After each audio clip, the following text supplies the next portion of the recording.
is Cycle 4 Films. And as part of Cycle 4 Films, 16 years ago, I have a lot of things that I recorded and did with Cycle 4 Films that I want to give you guys an opportunity to react to.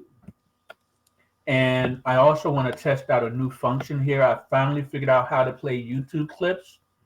So 16 years ago, I used to be a wedding photographer and videographer, and I would do weddings at what was called the Landon House in Frederick, Maryland. Actually, it was in Urbana, Maryland.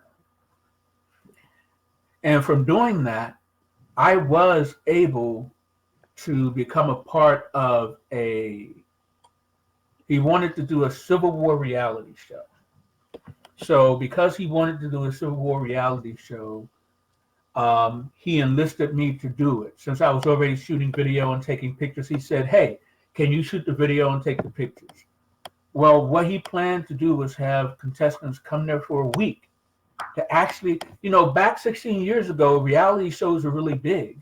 So he wanted to bring everybody there for a week, and he wanted me to put together the crew. So what I did was I put together the crew, hired people. In addition to me shooting video, I took all the pictures for the show, and we went ahead and we did a week of the show.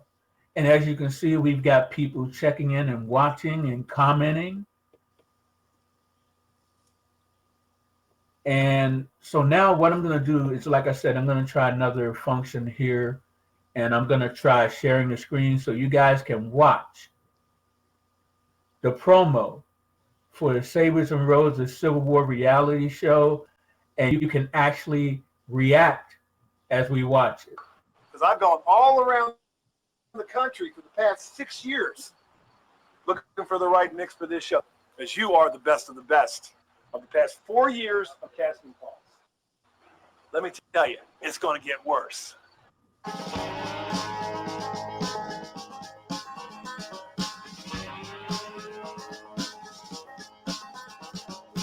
always had an interest in Civil War. I like to listen first before I speak. Everyone seems to be very vocal at the moment.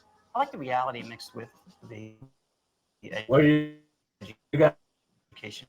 guys think so far? Things like shooting guns or pushing cannons around. I like the introductory. I think everybody has their I'm just own very dominant way. by nature. If I see a goal and I want it, I will crawl over the top of you to get it. I love the outcome.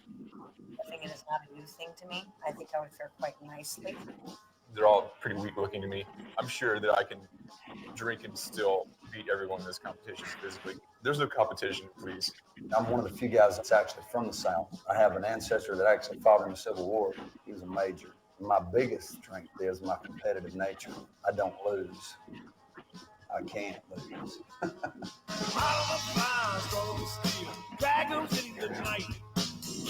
So what do you guys think so far? I like They that. actually did camp out in the backyard of that stage. I'm a graduate student in New York. I come from like kind of a highly intellectual background. It takes a lot to scare me, and I'm pretty fiercely independent. I like the creature comforts of, modern lifestyle, delivery, food, air conditioning, satellite, TV, cell phones. People want money. That's what it's all about. It's usually the cause for war. I think I bring a lot of tune to the competition, man. If nothing else, I'll bring a little bit of entertainment. People will laugh a little bit. I'm always open to new experiences. I'm very glad to be here. And I think I got a good head on my shoulders. So When you look at me, typically you would think that I would know anything about the Civil War. I know it's North and South. Does that count? I don't know what I would do without my crawling irons and my blood dryers and stuff. I would have loved to have been back during that time. I figure out stuff all the time with what I have. All I had to figure out is how to keep an axe sharp. To go cut some wood, I've been great. Fire rages on, bulls don't have no name. Yeah, riding through tonight, and that these will be their fame.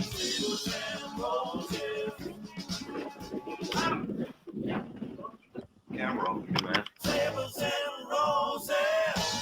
Hey, it ain't over. It's just the longest ceasefire in history. Okay. So as you can see, we did the week of shooting, and then we went out and hired an editor to actually put together that trailer. I tacked on that piece in the beginning because that's what the producer wanted. So what do you guys think of that? Well, I've been It was lost quite looking at the interesting.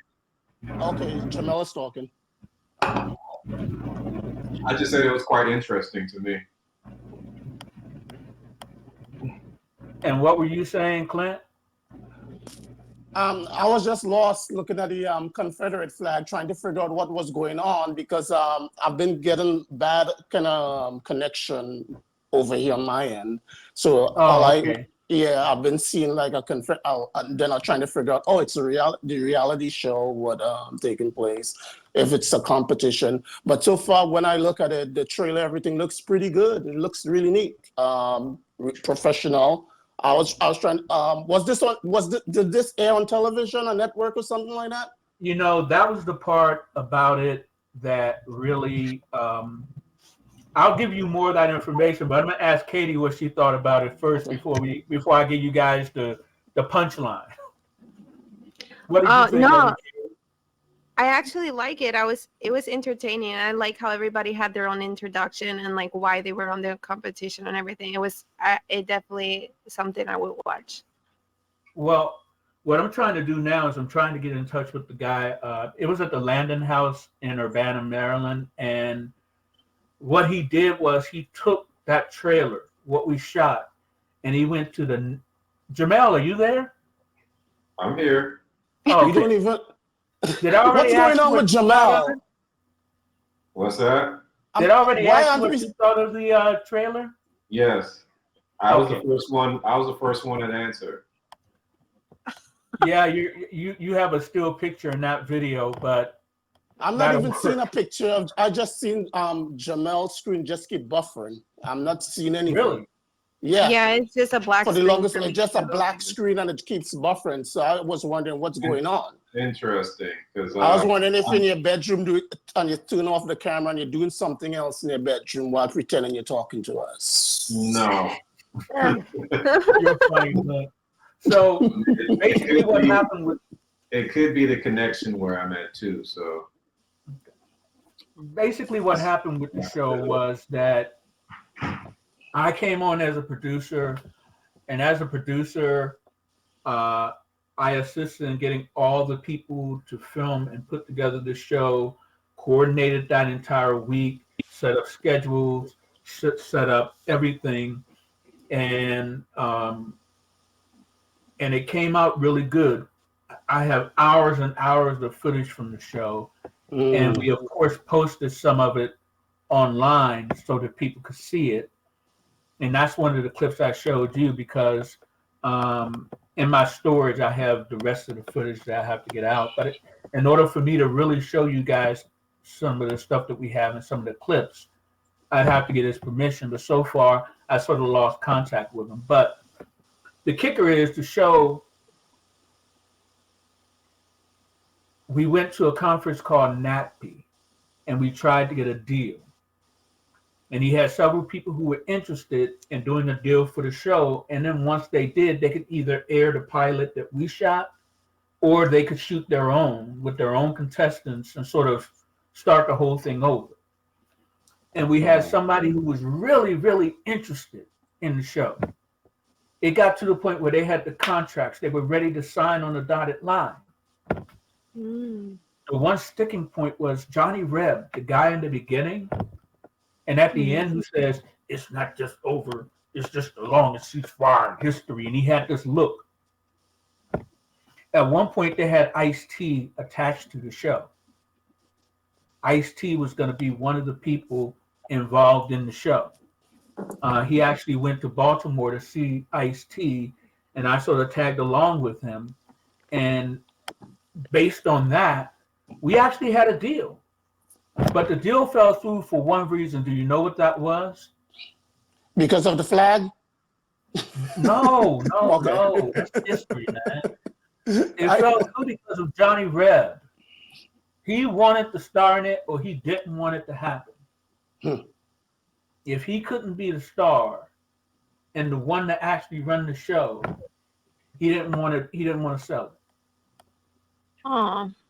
So all of that work, all that energy, and all that effort produce what I believe is a great, it's a great pilot.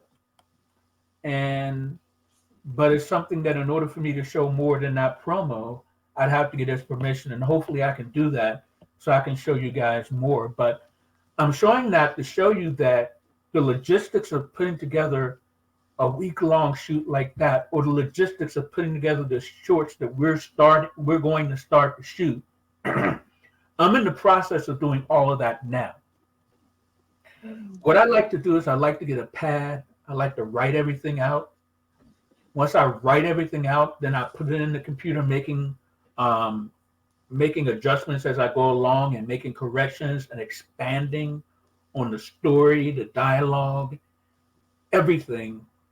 And then I go into the final copy of it, which then I release to everybody, and it'll be a part of our Google Docs that we have, where we can all see it and we can all know when we're going to actually shoot certain things and how we're going to make it happen. But I wanted to show you guys that if we do what we're planning on doing and we get it right, we'll be able to produce the same thing.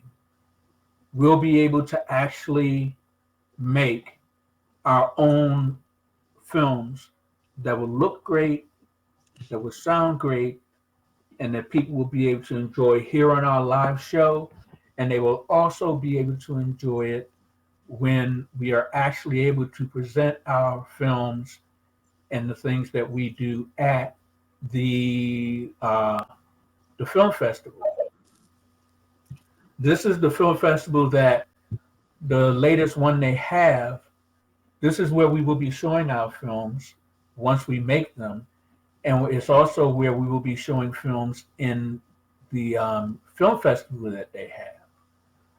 But I wanted to show you guys what they're doing to advertise the Woodbury. And hey, one day our name will be listed along with all those other names, because that's where we'll be showing our film. And not only will we be showing our film there, it's a way that we will be able to raise the funds so that we can shoot even more. Okay. So did anybody have anything else to add before we go back to the show? I do have a question. So Okay. like most of the time when a show is not air or discontinue, for example, like I started watching a series, it's called The Exorcist, and it's on Tubi or something like that, and it was so good, and then it got to the second season and there's no more. It say that it discontinued, but they're going to remake it.